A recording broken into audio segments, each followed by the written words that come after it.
The message came on a Tuesday morning, Earth time. Every screen on every human world flickered at the same moment. Every radio crackled. Every communication device stopped what it was doing and played the same. Broadcast. Admiral Kong Taik was drinking his morning coffee when it happened. He set down his cup and watched the creature on his screen with calm eyes. The alien was tall and covered in hard black shell. It had 4 arms and a face full of sharp parts that moved when it spoke. Its eyes were like dark glass, empty and cold. "Humans of Earth," the creature said. Its voice was translated by machines, but the hate in it needed no translation. "I am High Commander of the Velen Dominion.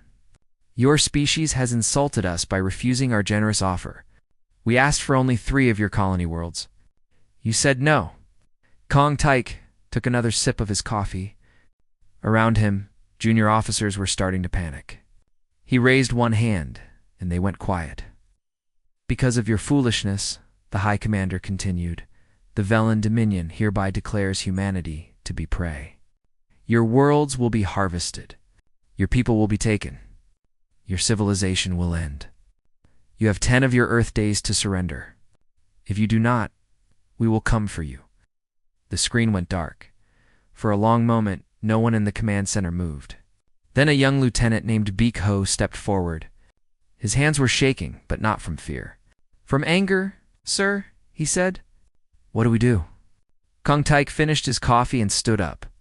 He was not a tall man, but something about the way he carried himself made him seem larger than he was. He had fought in 3 border conflicts before humanity even knew aliens existed. He had buried friends. He had made hard choices. Nothing about this moment surprised him. "We do what humans have always done," he said. "We fight." 3,000 light-years away, in the Great Hall of the Galactic Concord, representatives from 2,000 species watched the same broadcast. Most of them laughed. The Velen were one of the oldest warrior races in the galaxy. They had conquered hundreds of worlds. Their soldiers were born to fight, with natural armor and claws that could cut through metal. No species had ever defeated them in open war. And humans. Humans were new. Humans were soft. Humans lived for less than 100 years and spent most of that time arguing with each other. They had only discovered faster-than-light travel 60 years ago. They were children playing in a garden full of wolves. Ambassador Reali sat in the human section of the Great Hall. She was a small woman with gray hair and sharp eyes. She had been a diplomat for 40 years. She had learned that the best weapon was often patience. Around her, alien diplomats were whispering and pointing. Some were already making deals with the Velen, offering to buy human prisoners as workers. Others were placing bets on how long humanity would last. A tall creature with blue skin and too many eyes approached her seat. It was an ambassador from the gathering, a coalition of trading species. "My condolences," the creature said. "Your species had potential. It is sad that you will end so soon." Ow. Reali smiled. It was not a nice smile. "We are not ending," she said. "We are beginning," creature laughed. "The Velen have never lost a war. What can your soft little species possibly do against them?" Reali stood up. She was barely half the height of the alien, but she looked up at it without fear. "Let me tell you something about humans," she said. "We come from a world that tried to kill us every day. Our planet has earthquakes, hurricanes, volcanoes, and floods. It has animals with poison and teeth and claws. It has diseases that can kill millions in months. And do you know what we did?" The alien said nothing. "We survived," Reali said. "We did not just survive. We conquered. We are the most successful predator our world has ever known. Every species that threatened us is now either dead or in a cage. And we did this to ourselves too. We fought each other for 10,000 years. We invented weapons that could burn entire cities in seconds. We created poisons that could kill every living thing on the planet." She stepped closer to the alien. Her voice was soft now, almost gentle. "The Velen think we are prey because we are soft, because we do not have armor or claws. But they do not understand. We are soft because we do not need to be hard. We have tools. We have weapons. We have minds that never stop thinking about how to kill things more efficiently. She turned and began walking toward the exit. Then she stopped and looked back. The Velen have never lost a war, she said. Neither have we. And we have been fighting wars for much, much longer than they have. No, she left. Behind her, the Great Hall was silent. On Earth, the United Council met for emergency session. Presidents and prime ministers and generals gathered in a room deep underground. Dr. Park Yuna was there too. The foremost expert on alien biology and behavior. The Velen are overconfident, she told them. They have conquered many species, but all of those species had one thing in common. When faced with overwhelming force, they surrendered. They calculated the odds, saw they could not win, and gave up. And humans? Asked the council president. Park Yuna pulled up images on the main screen. Photographs from human history. A city burning. Soldiers charging into certain death. Civilians fighting tanks with bottles of fire. Humans do not calculate odds, she said. Humans fight anyway. We have a concept that no other species in the galaxy seems to have. We call it spite. We will hurt ourselves if it means hurting our enemy more. We will die if it means taking our killer with us. We will lose everything just to make sure the other side does not win. The room was quiet. The Velen expect us to surrender, Park Yuna continued. When we do not, they will expect us to break quickly. When we do not, they will become confused. And when they finally understand what they are facing, it will be too late. Admiral Kong Taik stood up. He looked at the faces around the table. These were the leaders of humanity, and they were afraid. But they were also angry. And angry humans were dangerous humans. Send our response to the Velen, he said. Tell them we accept their declaration of war. He paused. And tell them they should have done their research. Across the galaxy, the Velen High Commander received humanity's answer. He read it 3 times, certain there must be a translation error. No prey species had ever accepted a war declaration. They always begged, always negotiated, always surrendered. He called his advisors. They told him not to worry. Humans were just too stupid to understand their situation. They would learn soon enough. The High Commander ordered the first armada to prepare for departure. 300 warships, 50,000 warriors. Enough to crush 100 human worlds. He was already planning how to divide the human territory among his generals. He was already thinking about the monuments he would build to celebrate his easy victory. He had no idea what was coming. None of them did. The Velen. First armada dropped out of hyperspace above. New Busan, on a cold winter morning, 300 warships hung in the sky like dark clouds. From the ground, people could see them blocking out the sun. General Yunde stood on the roof of the military command center and watched the ships descend. He was an old soldier with white hair and a face full of scars. He had retired twice, but when the war started, he had put his uniform back on without being asked. How many? He asked his aide. 50,000 warriors, sir. Maybe more. Oh. Yunde nodded slowly. New Busan had a population of 2 million. Its military force was 30,000 soldiers, plus another 50,000 civilians who had refused to evacuate and asked for weapons instead. Good odds, he said. His aide looked at him like he was crazy. Sir, they only brought 50,000. They are not taking us seriously. Yunde smiled, and it was not a kind smile. That is their first mistake. The Velen landed their troops outside the main city. They expected the humans to come out and surrender. They sent a message demanding that all humans lay down their weapons and present themselves for harvesting within 6 hours. No response came. The Velen commander was annoyed, but not worried. Prey species sometimes needed to be shown force before they understood their situation. He ordered his warriors to advance. The first wave of Velen soldiers moved toward the city in perfect formation.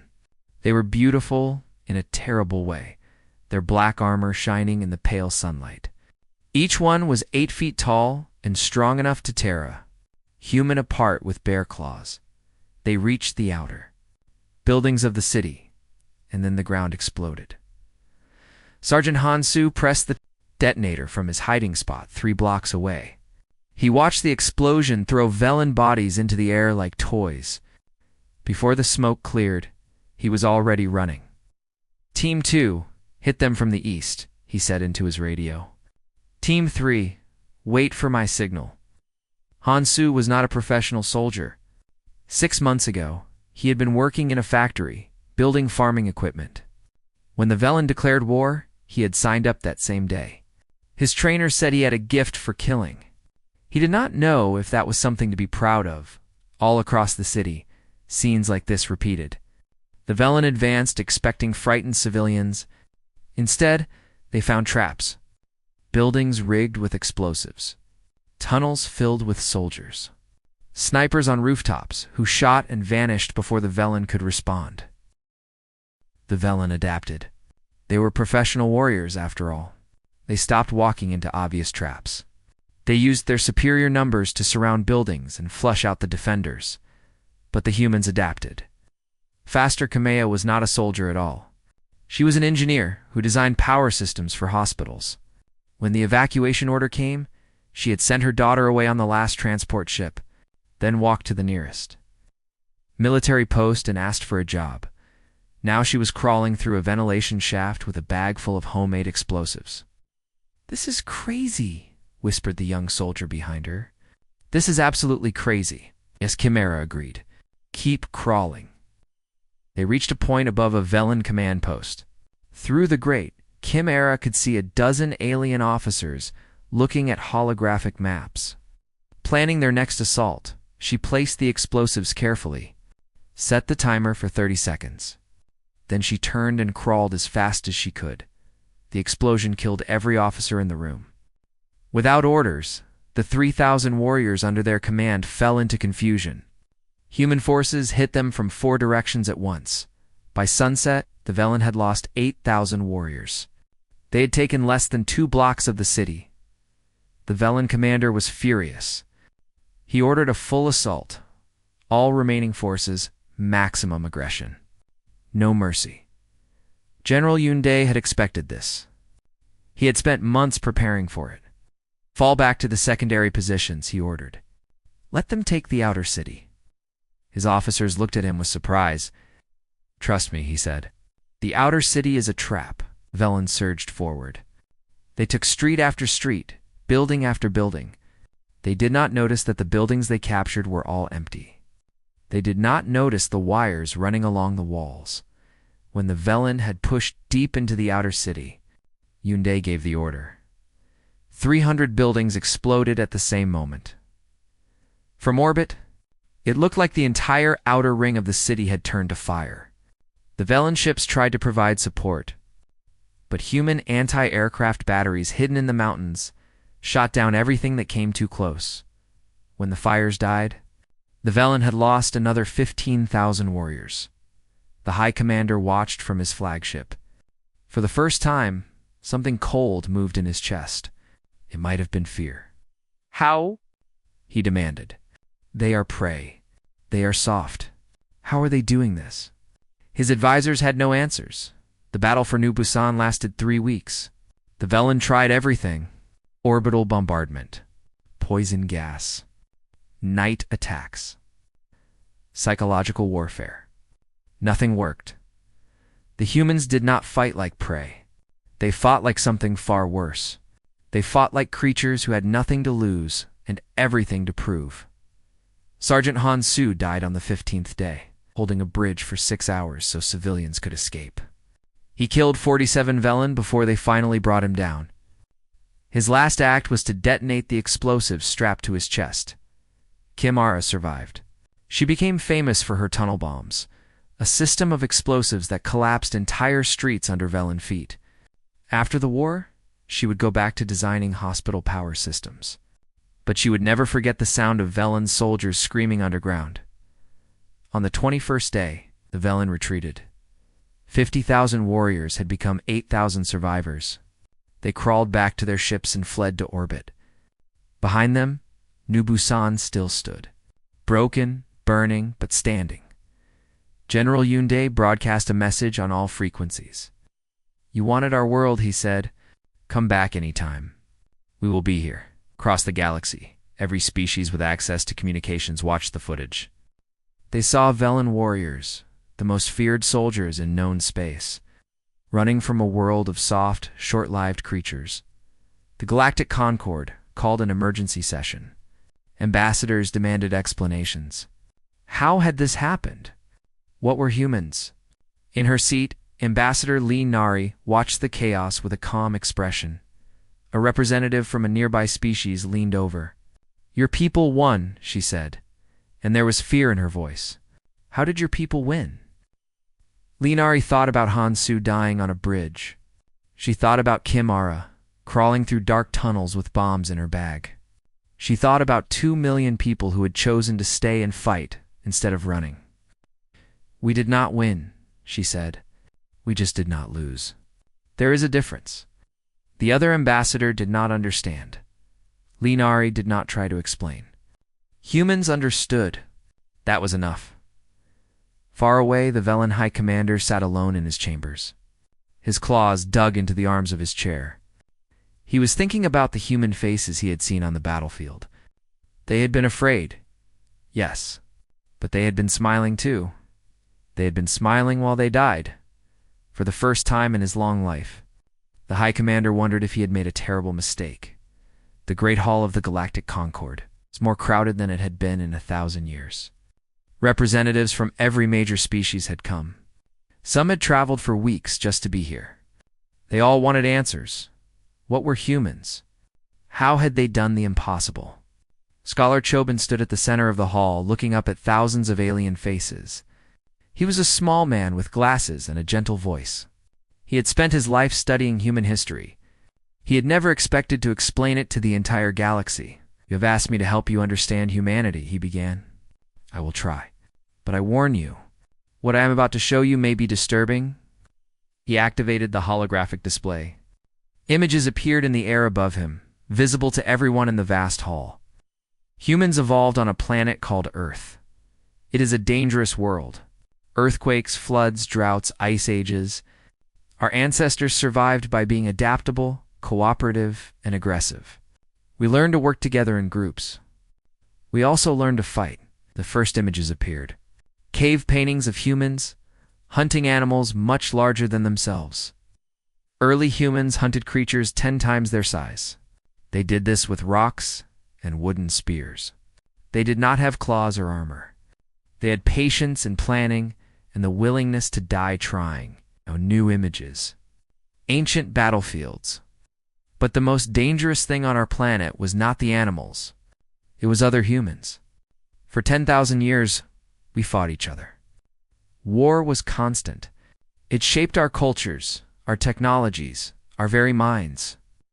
A tall insectoid ambassador raised a limb. Many species fight among themselves during their early development. This is normal, as Chobin said. But no other species did what we did next, as the images changed. Factories producing weapons. Soldiers in trenches stretching to the horizon. Tanks rolling across burning fields. We industrialized war. We turned killing into a science.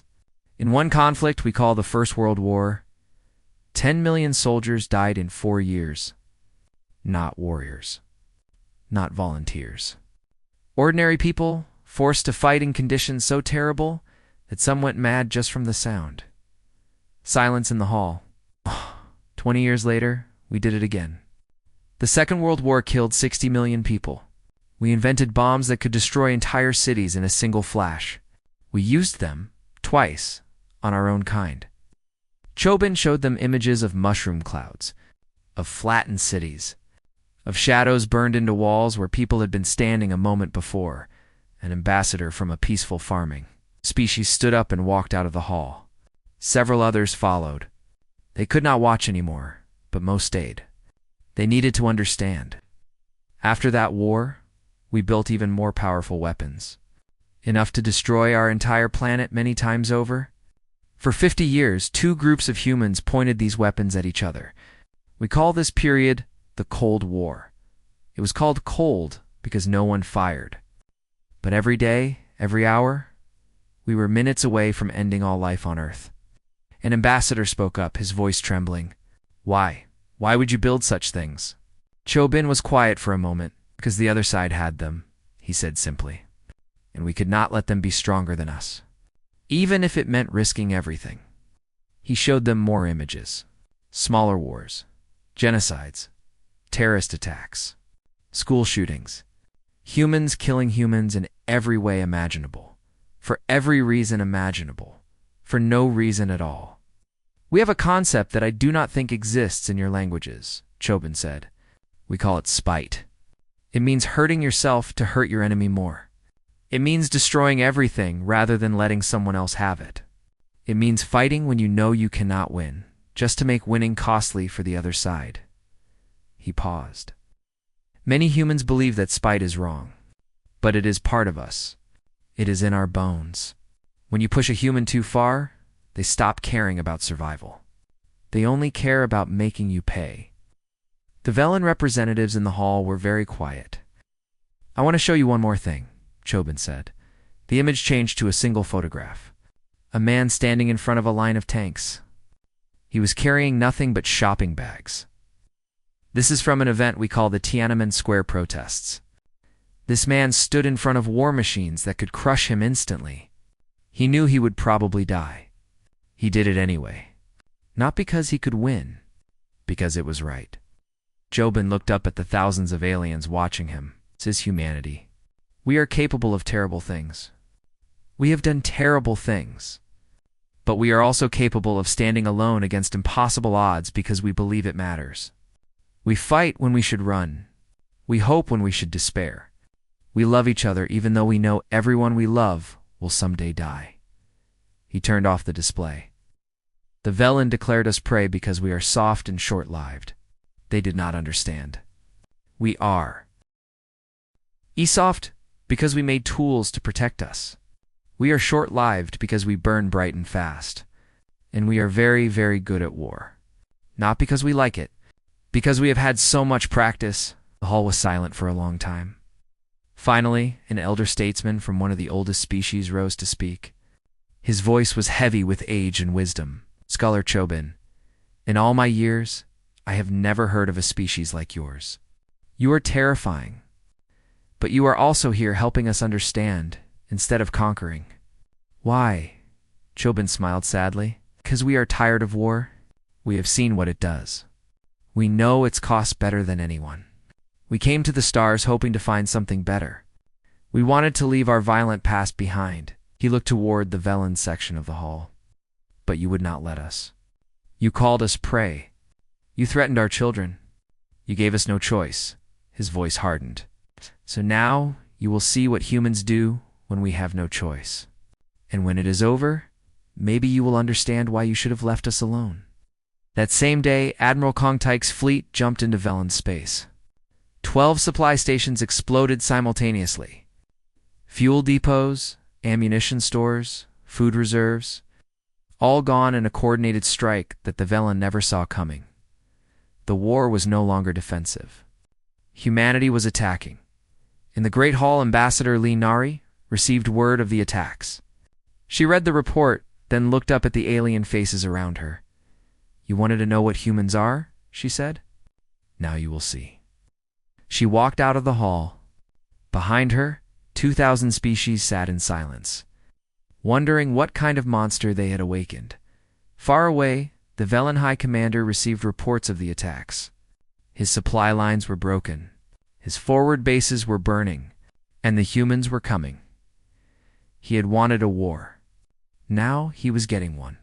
A real one. A human one. And he was beginning to understand that there might not be a word for what was about to happen.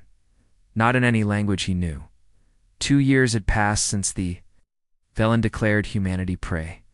In that time, everything had changed. Captain Biko stood on the bridge of the dreadnought, Seungju, and watched another Velen world burn on the view screen. He was not the same man he had been when the war started. His eyes were harder now. His hands were steadier. He had learned things about himself that he wished he did not know. Enemy fleet is retreating, reported his tactical officer. Lieutenant Shinmina, she was young, barely 30. But she had a mind for war that scared even the admirals. Should we pursue? Biko considered. The Velen ships were damaged and fleeing. He could destroy them easily. But there was a better option. No, let them go.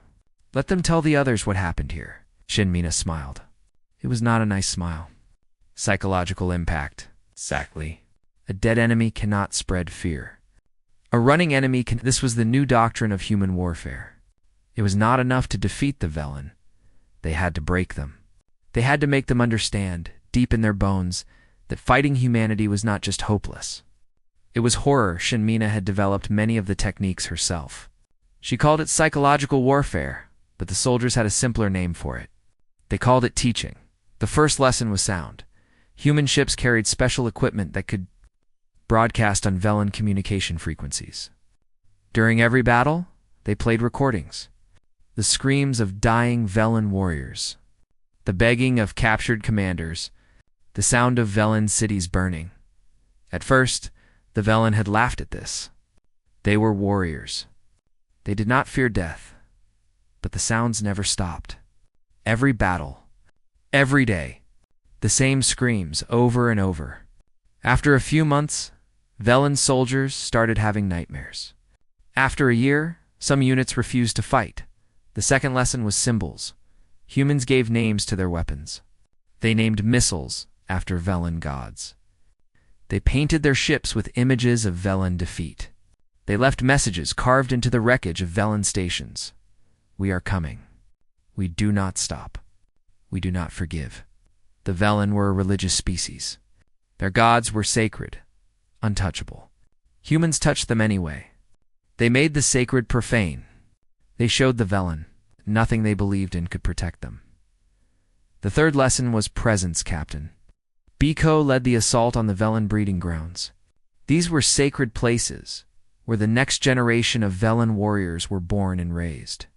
No outsider had ever set foot on them. Biko did not destroy them. That would have been too kind. Instead, he occupied them. His soldiers walked through the holy halls. They ate meals in the sacred chambers. They played human music on the ancient speakers. They let the Velen watch, through captured cameras, as humans lived in their most sacred spaces. The message was clear. Nothing is safe. Nothing is holy. We can reach you anywhere. Velen commanders reported that warriors were breaking down. Some refused to eat. Some attacked their own officers. Some simply sat and stared at nothing. Their minds gone somewhere far away. The High Commander sent increasingly desperate messages to the Galactic Concord. Make them stop, he begged. They are not fighting a war. They are teaching us fear. This is not combat. This is torture. The Concord did not respond. They were afraid too. If they intervened, would humanity turn this terrible attention toward them? Admiral Kong Taik directed the overall campaign from his flagship. He received reports of every victory, every Velen world captured, every enemy fleet destroyed. He did not celebrate. Dr. Park Yuna visited him one night. She found him alone in his office, staring at star charts in the dark. You are winning, she said. Why do you look so sad? Kong Taik was quiet for a long moment. Do you know what we are becoming? He asked. We came to the stars, hoping to be better, to leave our violent history behind. And look at us now. We are monsters. We are surviving, Park Yuna said. They gave us no choice. There is always a choice. He turned to look at her. I have given orders that killed millions. Velen, yes, but still living beings. Children have died because of decisions I made. And the worst part, I am good at it. I am very good at it. Park Yuna sat down across from him. When this is over, she said, we will have to decide what kind of species we want to be. But first, we have to survive. You know this. I know. Kong Taik looked back at the star charts. I just wonder if anything will be left worth saving. Of them. Of us. On the Velen homeworld, the High Commander sat alone in his throne room. His advisors were dead or fled. His fleets were broken. His empire was falling apart. A message arrived from the human fleet. A single image and 3 words. The image was a human soldier standing on the ruins of a Velen temple. The soldier was smiling. Behind him, the Velen flag burned. The 3 words were, "We are coming." The High Commander looked at this message for a long time. He thought about the war he had started. He had expected easy victory, quick surrender, human slaves and human worlds to add to his empire. Instead, he had awakened something terrible. Something that did not stop, did not tire, did not forgive. Something that killed not just bodies but spirits. Something that took everything sacred and made it ashes. He sent a message to his remaining commanders. Prepare the homeworld defenses. Fight to the last warrior. We cannot surrender. If we do, they will do to our children what they did to us. One of his commanders, an old veteran who had seen many wars, responded with a single question. And if we fight? What then? The High Commander had no answer, because he knew with terrible certainty that it would not matter. Fighting or surrendering, the result would be the same. Humanity would win. Completely, absolutely. The only question was how much suffering would come first, and humans. He had learned were experts at suffering far away. Captain Biko received his next orders. The final assault on the Velen homeworld. The end of the war, he gathered his officers. Lieutenant Shin Mina was there, already planning the psychological campaign for the final battle. Already thinking about how to break whatever spirit the Velen had left. Biko looked at her. At all of them. These were good people. Kind people, once. The war had changed them. When we take their homeworld, he said, we will have one. But what we do after that will determine what kind of victory it is. Remember that. Remember who we wanted to be before all this. Shin Mina looked at him with surprise. Sir, we are not like them, Biko said. We must not become like them. When this ends, I want us to be able to look at ourselves and not feel shame. He turned to the view screen. Stars filled the darkness. Somewhere out there, an alien world waited, terrified for the human ships to arrive. Set course for the Velen homeworld, he ordered. Maximum speed. It is time to end this. The fleet moved forward. Behind them, a galaxy watched in silence, waiting to see what humans would do with absolute victory, waiting to see if the monsters would show mercy or if they would finish what they started. The human fleet arrived at the Velen homeworld on a gray morning. 3,000 warships filled the sky, blocking out the distant sun. On the surface, billions of Velen looked up and knew that their world had ended. The Velen defenders fought. They had no choice. For 3 days, they threw everything they had at the human fleet. Ships, soldiers, orbital stations, ground batteries, every weapon, every warrior, every desperate strategy. It was not enough. It was never going to be enough. Admiral Kong Teague watched from his flagship as the last Velen defense stations fell. Around him, his officers waited in silence. They all knew what came next. Sir, said his communications officer, the Velen High Commander is requesting to speak with you. Kong Taik nodded. Put him through. The view screen flickered. The Velen High Commander appeared. He looked old now, broken. His shell was cracked in places, his eyes dim with exhaustion. Human Commander, he said. His voice had no pride left in it. You have one. Completely. I offer the unconditional surrender of the Velen Dominion. Do with us what you will. Kung Taik looked at this creature who had called humanity prey, who had threatened to harvest human children, who had started a war that killed millions on both sides. Right. I accept your surrender, he said. Prepare for our landing. I will meet you in person to discuss terms. He cut the connection. Captain Biko stood beside him. Sir, what are the terms? Kong Taik turned to look at the young man. Biko had changed so much during the war. He had done terrible things. They all had. Come with me to the surface, Kong Taik said. You will see. They landed in the ruins of the Velen capital. The streets were empty. Buildings had collapsed. Fire still burned in the distance. The few Velen they saw ran away or hid, expecting death. The High Commander met them in what remained of his throne room. He was surrounded by his surviving advisors, all of them bent and defeated. "I am here," Kong Taik said. "Let us discuss terms." The High Commander bowed his head. "Name your punishment. We accept whatever you decide. Death for our leaders. Slavery for our people. Destruction of our culture." "We knew these things would come when we lost." Kong Taik said nothing for a long moment. Then he spoke words that no one in the galaxy expected. "There will be no punishment." The Velen stared at him as if he had spoken in an unknown language. "I do not understand," the High Commander said.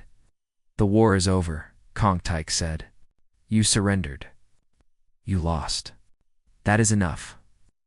He turned to Biko and the officers behind him. "Contact Dr. Park Yuna. Tell her to begin the reconstruction programs. Food, medicine, construction, materials, everything we prepared." Biko nodded and began giving orders. The High Commander stumbled forward. "Wait, what is happening? What are you doing?" "We are helping you rebuild," Kong Taik said simply. "But why?" "We attacked you. We called you prey. We killed your people. We wanted to enslave your children. Yes, you did." Kong Taik met his eyes. "And now you have lost. The war is finished. What good would it do to punish you further? Would it bring back our dead? Would it undo the suffering? No, it would only create more pain." The High Commander looked like his mind could not process what he was hearing. "In our history," Kang Taik continued, "we have fought many wars. Some we won, some we lost.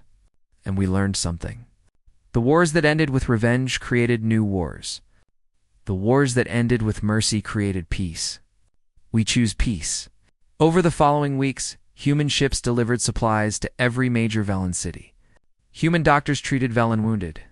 Human engineers helped repair power systems and water treatment plants. Human soldiers stood guard, not as conquerors, but as protectors. President Moon Jae traveled to the Velen homeworld to sign the formal peace treaty. He had been a refugee as a child, fleeing the Velen attack on his colony. He had lost his parents in that attack. Now he stood in the Velen capital and offered his hand to the High Commander. "I do not understand your species," the High Commander said. "You fought us like demons. You showed no mercy in battle. And now you help us like angels. Which is the true humanity?" President Moon Jae considered the question. "Both," he said. "We are capable of terrible things and beautiful things. We choose which to be. Right now, we choose to be kind. We hope you will make the same choice in the future." The High Commander took his hand. Across the galaxy, species watched this moment in disbelief. They had expected genocide. They had expected humanity to do what the Velen would have done, what any species would have done with total victory. They had expected rivers of blood and mountains of skulls. Instead, they saw human soldiers handing out food to Velen children. They saw human doctors saving Velen lives. They saw the most feared warriors in the galaxy being gentle. In the Great Hall of the Galactic Concord, Ambassador Nari addressed the assembled species. "You have seen what humanity can do in war," she said. "Now you see what we can do in peace. We did not want this war. We do not want more wars. We want to explore, to learn, to grow alongside you." She paused. "But understand this. If you threaten us again, if you call us prey, if you attack our children, we will respond the same way. We will destroy you completely, and then we will help you rebuild. Because that is who we are. Destroyers and healers. Warriors and caretakers. The choice of which you see is yours." As an old ambassador from a species that had watched humanity with fear raised a question. "How do we know we can trust you? How do we know you will not turn on us?" Nari smiled. "You do not know, but you have seen us show mercy when mercy was not required. You have seen us choose peace when we could have chosen slaughter. That is the only answer I can give you." She walked to the center of the hall and looked up at all the alien faces. "We came to the stars hoping to find friends. We still hope for that. We offer our hands in peace to every species willing to take them. But we will not apologize for defending ourselves. We will not apologize for winning. And we will not apologize for being what we are. She turned and walked out. 50 years later, the Velen were humanity's closest allies.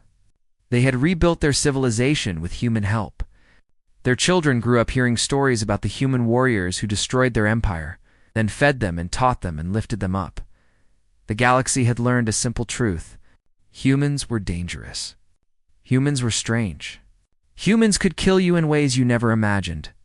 Then cry at your funeral and help your family survive. New species joining the Galactic. Concord were always given the same warning by the older members. Be kind to humans. Trade with them. Learn from them. But never declare war on them. Why not? The new species would ask, and the answer was always the same. Because they will finish it completely. And then they will make you wonder if losing was the worst thing that could have happened. Far away. On Earth, Admiral Kong Taik retired for the final time. He spent his last years teaching young officers at the academy. His last lecture was always the same. We are capable of anything, he would say. The best and the worst. Remember that. In war, be effective. In peace, be kind.